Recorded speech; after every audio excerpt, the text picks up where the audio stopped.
11 তারিখ যখন ধুলিয়ানে এবং শামশেরগঞ্জে এই তাণ্ডব চলে 4 ঘন্টা ওনার পুলিশ কোথায় ছিল? ওনার পুলিশ কোথায় ছিল 4 ঘন্টা ধরে? এই প্রশ্ন আমরা করতে চাই। পুলিশকে লুকিয়ে রেখে বাড়িতে ঢুকে মৃৎশিল্পী হরগোবিন্দ দাস, চন্দন দাসকে খুন করেছেন শুধু হিন্দু হওয়ার জন্য। আপনার পদত্যাগ দাবি করি, আপনাকে আমরা জেলে দেখতে চাই। মমতা বন্দ্যোপাধ্যায় বলছেন যে যেখানে অশান্তি হয়েছে সেখানে কংগ্রেসের জনপ্রতিনিধিরা থাকেন, যদি তৃণমূলের জনপ্রতিনিধিরা থাকতো ওইটাই তো রাজনৈতিক কারণ। গত লোকসভা নির্বাচনে মোথাবাড়ি, ফারাক্কা, শামশেরগঞ্জে মুসলিমদের বড় অংশ কংগ্রেসকে ভোট দিয়েছে, ঈসা খান চৌধুরী জিতেছে। তাই সাম্প্রদায়িক দাঙ্গার মাধ্যমে মুসলিম ভোটকে ফেরানোর জন্য আপনারা করিয়েছেন। আপনি আজকে সত্য স্বীকার করেছেন। এখানে উনি বলছেন যে আপনার স্বরাষ্ট্রমন্ত্রী প্ল্যানার, প্রধানমন্ত্রীকে বলবো যে স্বরাষ্ট্রমন্ত্রীর বিরুদ্ধে ব্যবস্থা। উনি কে? হরিদাস পাল। উনি আমার বিরুদ্ধে এর আগে বিধানসভার বাজেট অধিবেশনে বলেছিলেন প্রধানমন্ত্রীকে অভিযোগ করতে যাব। জাননি কেন? উনি বলেছিলেন বিরোধী। উনি কে? উনি তো একটা কুয়াতে থাকেন। বিজেপি তো সমুদ্র। 20টা রাজ্যে বিজেপির সরকার, ভারতবর্ষের 20টা রাজ্যে আমাদের সরকার। উনি কে? উনার কথাকে শুনতে হবে কেন? পরিস্থিতি সামাল দিতে পারছেন না, এদিকে কেন্দ্রীয় সরকার বিএসএফ এর বিরুদ্ধে অভিযোগ করছে, বলছে বিএসএফ গুলি করে মারছে। 11 তারিখে হাত পা ধরে বিএসএফ কে ডেকেছে, পুলিশ শাটার খুলে ঢুকে পড়েছিল। পুলিশ শাটারের ভিতরে ঢুকে গেছিল। উনি পুলিশ মন্ত্রী হিসাবে ব্যর্থ। উনি বলছেন যে বাচ্চা ছেলেদের 5-6 হাজার টাকা করে দিয়ে ইট ছড়ানোর কাজ দিয়ে ঢোকানো হয়েছে। এই জন্যই তো এনআইএ চাই আমরা। মমিনপুর, ইকবালপুরে এনআইএ হয়েছে, রিসরা ডালখোলাতে এনআইএ হয়েছে, শিবপুরে এনআইএ হয়েছে। আমরা এখানে এনআইএ চাই। কালকে কোর্টে কেস আছে, রাজ্য সরকারের উকিলও বলুন যে আমরা এনআইএ চাই। ওনার এই বক্তব্যের মধ্য দিয়ে তো প্রমাণ হচ্ছে যে it's a fit case for NIA. বলছেন যাদের বাড়ি দিয়েছে তাদের বাংলার আবাস থেকে বাড়ি দেবে। আমাদের হিন্দুদের বাড়ি উনাকে করতে হবে না।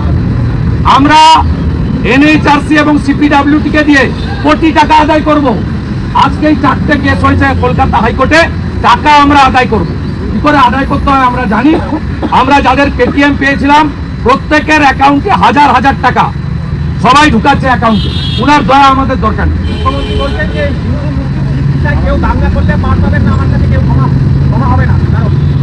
উনি তো তার পিকচার দেখিয়ে দিয়েছেন মোথাবাড়ি, ধুলিয়ান, শামশেরগঞ্জ। উনি আর কি পিকচার দেখাতে বাকি রেখেছেন? কোর্ট তো দরজা খুলে ছুটির দিন প্যারামিলিটারি ফোর্স নামিয়েছে এবং ভবিষ্যতে গোটা রাজ্যে প্যারামিলিটারি এবং আর্মি নামিয়েই এই রাজ্যে আইন শৃঙ্খলা রক্ষা করা হবে।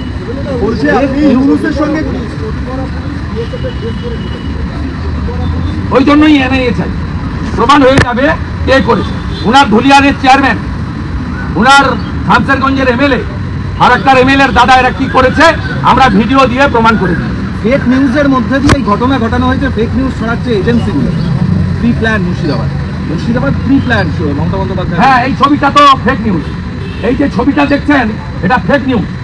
হরগোবিন্দ দাস, চন্দন দাসের বাড়িতে ঢুকে কুপিয়ে খুন করেছে, এটা ফেক নিউজ। প্রধানমন্ত্রীকে বলছেন স্বরাষ্ট্রমন্ত্রীকে কন্ট্রোল করতে, ওনার হাতে সব। আগে উত্তর দিন। উনি এখানে আমার বিরুদ্ধে বলেছিলেন বিরোধী দলনেতার সঙ্গে কমপ্লেন করতে প্রধানমন্ত্রী বলছে ইউনুসের সঙ্গে চুক্তি করা হচ্ছে। কি প্ল্যান আপনার? গোপনে ইউনুসের সঙ্গে মিটিং করছেন, চুক্তি করছেন, আপনার কি প্ল্যান? প্রধানমন্ত্রীকে জিজ্ঞেস করছেন, মুখ্যমন্ত্রী প্রধানমন্ত্রীকে জিজ্ঞেস করছেন আপনার কি প্ল্যান? ইউনুসের সঙ্গে বৈঠক করছেন, গোপন মিটিং করছেন।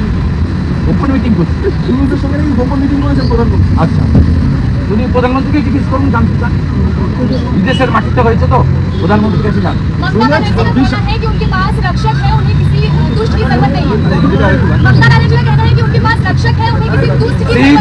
पुलिस मिनिस्टर स्टेट का लॉ एंड ऑर्डर का हालत बहुत खराब है। She is completely fail. She should resign. उनको त्याग पत्र दे देना चाहिए। बंगाल का पुलिस मंत्री के नाते she is completely fail. Law and order situation is disaster. उन्होंने बताया सब लोग मिছিল मीटिंग कर सकता है। अपोजिशन लीडर को 82 टाइम हाईकोर्ट जाना पड़ा। 82 टाइम हाईकोर्ट का इजाजत लेकर प्रोग्राम करना पड़ा। यहाँ डेमोक्रेसी नहीं है, कॉन्स्टिट्यूशन नहीं है, complete failure. She should resign and she should go to jail. 26,000 চাকরি বাতিল নিয়ে আজকেও আবার বলেছেন যে একতরফা ভাবে বাতিল করা হয়েছে, একতরফা ভাবে উনি দায়ী। বাতিল করা হয়েছে। উনি যোগ্যতার তালিকা দেননি বলে আজকে ছেলেগুলোর এই অবস্থা। আমরা 2016 প্রায় 23 লক্ষ পরীক্ষার্থীর পক্ষে যাদের অ্যাডমিট দিয়েছিলেন পরীক্ষার্থী, 23 লক্ষ মেধাবী কর্মপ্রার্থীর সঙ্গে প্রতারণা করেছেন মমতা ব্যানার্জি। এই কথা প্রথম দিন থেকে আজও বলছি। কালকে গিয়ে সুপ্রিম কোর্টে যোগ্য তালিকার দিন বলুন হুজুর এই যোগ্যের তালিকা, এই অযোগ্য তালিকা আপনি দেননি বলে আজকে এই অবস্থা। ওয়াকফে আজকে যে মিটিং খুব একটা বেশি লোক কিন্তু এই আমি বলবো তার আগে দিল্লিতে সরকার বদল হবে আগামী বছর বলছেন। দিল্লিতে সরিয়ারে পাগল শুনবার 288, 232 ভোটে পরাজয় হয়েছিল। दादा अगर लोगों को इसके बाद भी जिलों का घर चला है, इसके बाद भी न्याय नहीं मिला तो हम लोग क्या करेंगे? क्या? जिलों का घर चला है अगर उनको इसके उसके लिए कोर्ट का दरवाजा खटखटा रहा है। आज भी विक्टिम 4 परिवार ने कलकत्ता हाईकोर्ट में रीट किया, कलकत्ता हाईकोर्ट में रीट किया है 4 विक्टिम का परिवार। वो लोग का जो डिमांड है हम लोग का सपोर्ट है। NHRC should assess the damage with the help of CPWD. NIA should come and take up the matter. We want NIA जांच होना चाहिए, NIA जांच होना चाहिए और जो उपद्रवी है उसको हिरासत में लेना चाहिए। নওশাদ সিদ্দিকী দিল্লি গিয়েছে ওয়াকফের যে বিষয়টা আমি ওটা বলছি। আমাদের বন্দ্যোপাধ্যায় এবারে 200 ওপর করলে ওর মাথা ঠিক নেই, ভাঙড়ে ISF এর ঘুঁটো খেয়ে ওর মাথা ঠিক নেই। নওশাদ সিদ্দিকীকে বলেছিল ISF 0, ISF এর 15,000 লোককে পুলিশকে দিয়ে আটকানোর পরেও ISF এর মিছিল শিয়ালদাতে দেখেছে সবাই। আমি কারো প্রশংসা করছি না, এটা হচ্ছে ISF এর সমর্থন দেখে শকত মোল্লার মেন্টাল ডিস্টারবেন্স হয়েছে। আমাদের ঘটনা কিছু নিজেদেরকে পরিচিত করতে ঘটিয়েছে। ধর্মের নামে রাজনীতি করেন বলে, ধর্মের নামে রাজনীতি, ধর্মের নামে রাজনীতি, ধর্মের নামে রাজনীতি করবো না।